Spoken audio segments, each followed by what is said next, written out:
Hello दोस्तों, आप सभी का स्वागत है एजुकेशन बाइट पर। साइंस की लास्ट वीडियो में हमने चैप्टर सेकंड डिस्कस किया था, जिसका फर्स्ट टॉपिक पौधे के विभिन्न भाग, उनके कार्य व उनके प्रकार हम कंप्लीट कर चुके थे। आज की वीडियो में हम पौधे के विभिन्न भागों का रूपांतरण और पौधे व जंतुओं की क्या उपयोगिता है मानव जीवन में, इस बारे में पढ़ेंगे। तो चलिए वीडियो स्टार्ट करते हैं। पौधे के विभिन्न भागों में मैंने आपको जड़, तना और पत्ती के बारे में बताया है, तो इनका ही हम रूपांतरण भी पढ़ेंगे। रूपांतरण होता क्यों है? जब पौधे के भाग, जो जड़ या तना, ये जब भोजन अपने अंदर संचित करते हैं, तो भोजन संचित करने के कारण इनमें परिवर्तन आ जाता है, फूल जाते हैं या सिकुड़ जाती है, कुछ भी हो। तो वो जो परिवर्तन होता है, उस कारण इनके आकार में बदलाव आता है, ये अलग तरीके के दिखते हैं, तो वही इनका रूपांतरण होता है। जब यह परिवर्तन जड़ों में होगा तो उसे जड़ों का रूपांतरण बोलेंगे।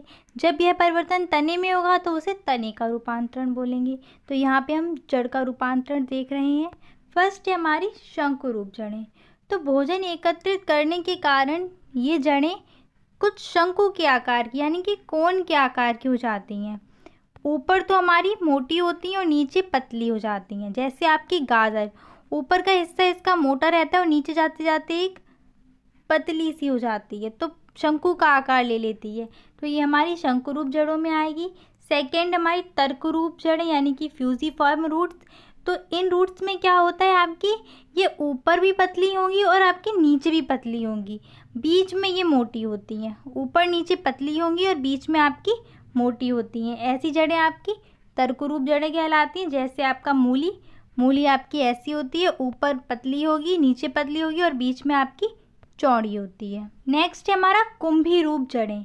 ये आप मूसला जड़ों के ही रूपांतरण पढ़ रहे हैं। कुंभी रूप जड़ें जो बीच में एक गोलाकार आकृति ले लेती, काफ़ी मोटी होती हैं, बीच में गोलाकार आकृति ले लेंगी और नीचे जाते जाते एक पतली रेशेदार हो जाती हैं। जैसे आपने चुकंदर देखा होगा, ऊपर काफ़ी मोटा होता है और नीचे एकदम से पतली सी होती है, तो वो आपकी कुंभी रूप जड़ें कहलाती हैं। स्थानिक जड़ का रूपांतरण देखते हैं। इसमें फर्स्ट आती हैं आपकी गुच्छित जड़ें। अपस्थानिक जड़ आप जानती हैं गुच्छे के रूप में होती हैं। तो फर्स्ट आपकी गुच्छित जड़ें, जिनमें तने के आधार से एक ही बिंदु से गुच्छे के रूप में जड़ें निकलती हैं, ये आपकी गुच्छित जड़ें होती हैं, जैसे सतावर और डहेलिया। नेक्स्ट ग्रंथिल जड़ें। तो ये आरंभ में तो पतली होती हैं, कुछ इस प्रकार से आरंभ में पतली होंगी और नीचे जाकर आपकी मोटी हो जाती हैं। आरंभ में पतली होंगी और नीचे जाके मोटी हो जाती हैं फूल कर, तो इन जड़ों को ग्रंथिल जड़ें कहते हैं, जैसे आपकी आमा हल्दी में पाई जाती है। नेक्स्ट है अवस्तंभ जड़ें। तो अवस्तंभ जड़ें क्या होती हैं, ये पेड़ को सहारा देती हैं। जैसे आप बरगद में आपने देखा होगा, ये ऊपर शाखाओं से जड़ें निकलती हैं आपकी और धीरे धीरे भूमि तक आकर उसमें प्रवेश कर जाती हैं। तो ये मतलब पौधे को एक तरीके से सहारा देने वाली जड़ भी बोलते हैं इन्हें अवस्तंभ जड़ें बोलते हैं। अगला आरोही जड़ें। तो आरोही यानी कि क्लाइंबिंग रूट्स। ये आपकी मनी प्लांट में, मतलब जो पौधे आपके लता टाइप के होंगे, चढ़ने वाले ऊपर लताओं के रूप में होते हैं, तो उन पौधों में ये जड़ें आरोही जड़ें पाई जाती हैं। आपका मनी प्लांट, पान, ऊपर चढ़ने में ये मदद भी करती हैं पौधों को, इसीलिए इन जड़ों को आरोही जड़ें बोलते हैं। नेक्स्ट है आपकी परजीवी जड़ें। इन जड़ों को चूसक जड़ें भी बोलते हैं। परजीवी यानी कि दूसरे पर जीवित रहती होंगी।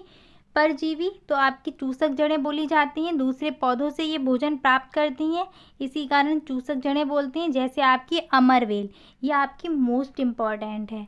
वहाँ पर आपको ये पूछ लिया जाता है कि अमरवेल में कौन सी जड़ें पाई जाती हैं, तो अमरवेल में आपकी चूसक जड़ें पाई जाती हैं। नेक्स्ट है आपकी प्लावी जड़ें, यानी कि फ्लोटिंग। ये दोनों ही आपकी इम्पॉर्टेंट है।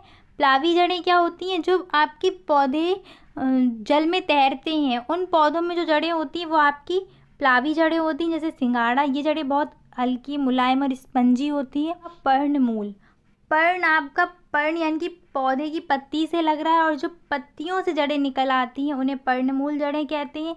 यह आपकी अजूबा और बिगोनिया में पाई जाती है। अपस्थानिक जड़ों के रूपांतरण में तीन आपकी सबसे इम्पॉर्टेंट है। पहली आपकी चूसक जड़ें, जिन्हें बोला जाता है, यानी कि परजीवी, जो आपकी अमरवेल में पाई जाती हैं। दूसरा आपका प्लावी जड़ें थी, जो आपकी सिंगाड़े में पाई जाती हैं, तैरने में सहायता करती हैं। और तीसरी आपकी पर्णमूल, जिनमें पत्तों से ही जड़ें निकल आती हैं, जो आपके अजूबा और बिगोनिया में पाई जाती हैं। नेक्स्ट है तने का रूपांतरण। भोजन संचय के कारण तने में कुछ परिवर्तन आएंगे, तो आपका वो तने का रूपांतरण होगा। ये आपका 3 प्रकार से होता है, एक भूमिगत, एक वायवीय और भूपृष्ठीय। यहीं से आपके भूमिगत तने बनेंगे। भूमिगत रूपांतरण से भूमिगत तने बनते हैं, वायवीय रूपांतरण से वायवीय तने बनते हैं और भूपृष्ठीय रूपांतरण से आपके भूपृष्ठीय तने बनते हैं, यानी कि इन्हें अर्धवायवीय तने भी बोलते हैं। तो देखते हैं भूमिगत रूपांतरण। भूमिगत रूपांतरण क्या होता है? जो आपके भूमि में तने रहते हैं। कुछ तने आपके भूमि के अंदर भी पाए जाते हैं, जैसे आलू है, हल्दी है, ये तने हैं आपके। अभी आगे बताऊंगी इसके बारे में। तो भूमिगत तने क्या होते हैं? भोजन संचय के कारण ये तने मोटे गूदेदार हो जाते हैं और इन तनों का रंग हरा नहीं होता है। ये भूमि के अंदर होते हैं, इस कारण इन तनों को भूमिगत तने भी कहते हैं। ये आपके 4 प्रकार के होते हैं, प्रकंद, कंद, घनकंद और शल्ककंद। फर्स्ट है आपका प्रकंद। यह तना भूमि के अंदर क्षैतिज दिशा में वृद्धि करता है, मोटा व मांसल होता है। जैसे आपकी भूमि ये है तो तना इसके अंदर क्षैतिज दिशा में यानी कि सीधे सीधे ऐसे वृद्धि करता जाएगा, ठीक, जैसे आपकी अदरक, हल्दी इत्यादि। सेकंड आपका कंद या स्तंभ कंद।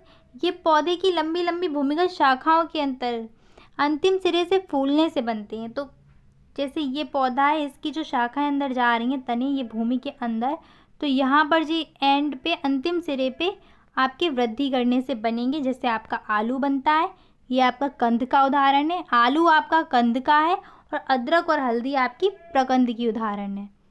ये दोनों, बस यही दोनों आपके मोस्ट इम्पॉर्टेंट है, प्रकंद और कंद। नेक्स्ट है शल्ककंद। ये बल्ब यानी कि बल्ब के आकार के आपको कुछ लगेंगे, शंकुआकार डिस्क नुमा होते हैं, अपस्थानिक जड़ें इनमें निकलती हैं और जो बल्ब के अंदर ये परत में आपको देखने को मिलेंगे।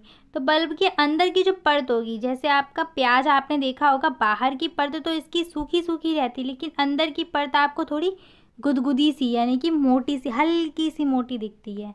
तो वही परत के रूप में ये आपको दिखते हैं, जैसे प्याज आपका, लहसुन। सेकेंड आपका घनकंद। ये गोलाकार होते हैं, जैसे आपने अरबी देखी होगी, गोलाकार तने होते हैं। भोजन संचय के कारण ये अत्यधिक फूल कर मोटे हो जाते हैं। इसमें आपका अरबी और जिमीकंद आता है। नेक्स्ट है आपका वायवीय रूपांतरण। तो भूमिगत रूपांतरण में आपका क्या था कि जो तने भूमि के अंदर होंगे उनमें रूपांतरण होता है।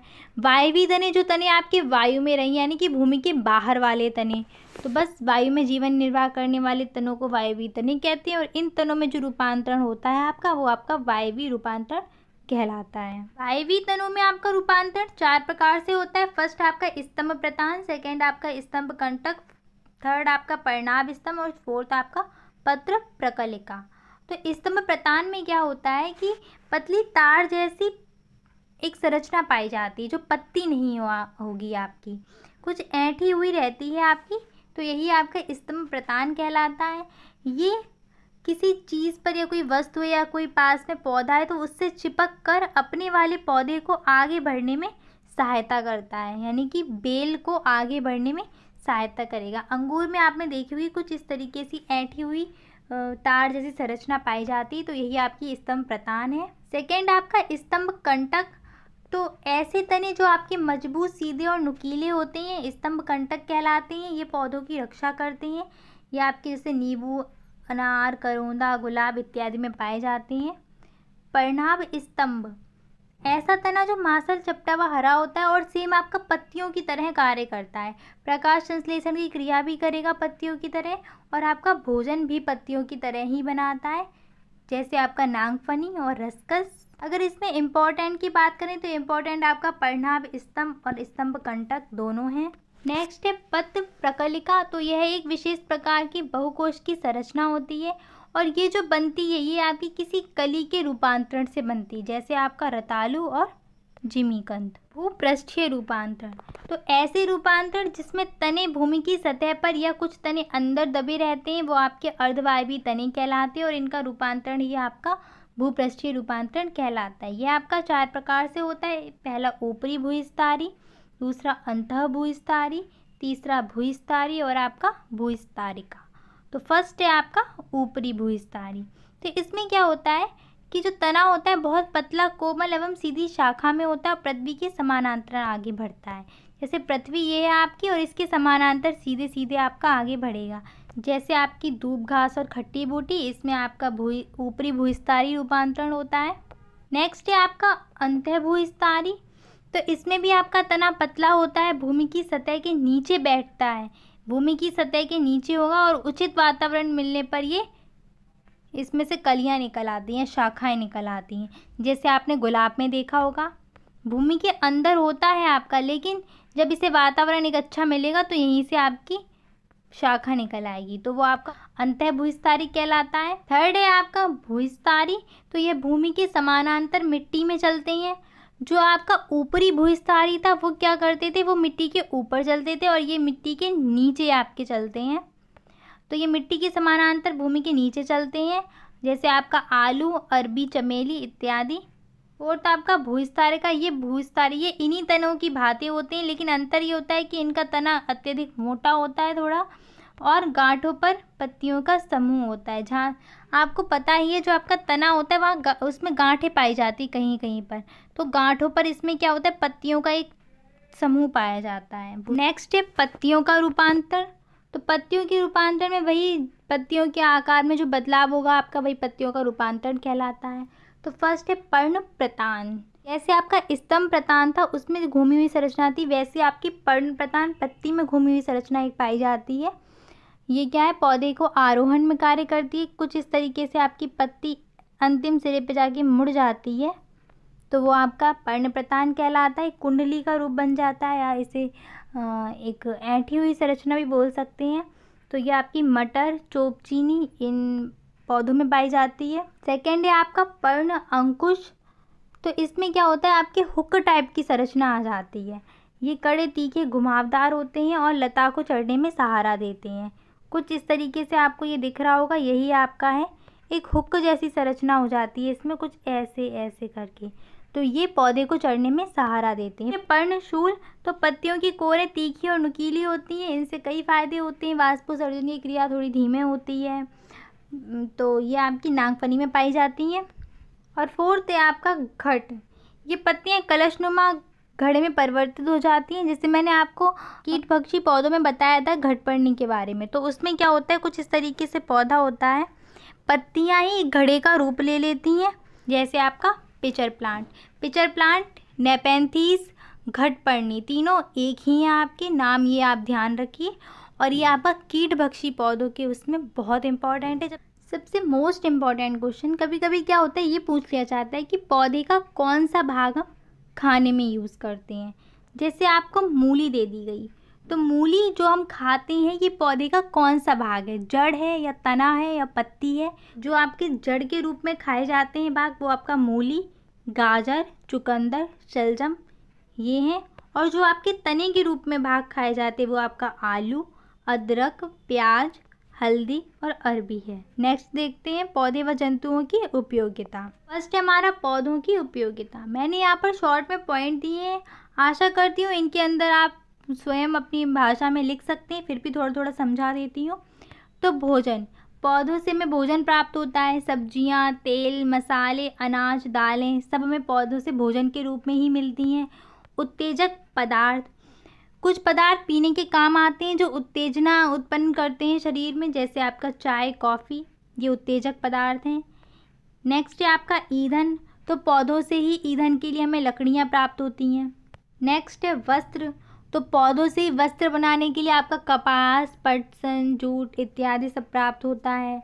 औषधि, पौधों का प्रयोग औषधि के रूप में भी करते हैं, जैसे लौंग, नीम, तुलसी, हल्दी। भवन निर्माण सामग्री, जैसे आपका लकड़ी जिससे आपके दरवाजे बनते हैं, खिड़कियां बनती हैं, फर्नीचर बनता है, तो वही आपकी भवन निर्माण सामग्री। इत्र वगैरह, गोंद आपकी वृक्षों से प्राप्त होती है। कागज़, कागज़ भी आपका कागज़ जो बनता है वो वृक्षों की लकड़ी से ही बनता है। नेक्स्ट है जंतुओं की उपयोगिता।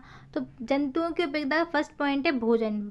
जंतुओं का उपयोग भोजन के रूप में भी करते हैं, उनसे प्राप्त होने वाला दूध पिया जाता है, अंडा, मांस इत्यादि भोजन के रूप में ही मिलता है। सेकंड, भोजन पकाने के लिए जंतुओं से जो सामग्री मिलती, गोबर, तो गोबर से उपले बनाते हैं हम, गोबर गैस प्लांट लगाए जाते हैं। कृषि में जंतुओं का उपयोग किया जाता है, पहले ज़माने में तो जंतुओं से ही खेत जुतवाए जाते थे आपके, तो जंतुओं से जो आपकी गोबर मिलती है उससे खाद बना के उसका खाद का यूज़ कृषि में करते हैं, जिससे भूमि की उर्वरा शक्ति बढ़ती है।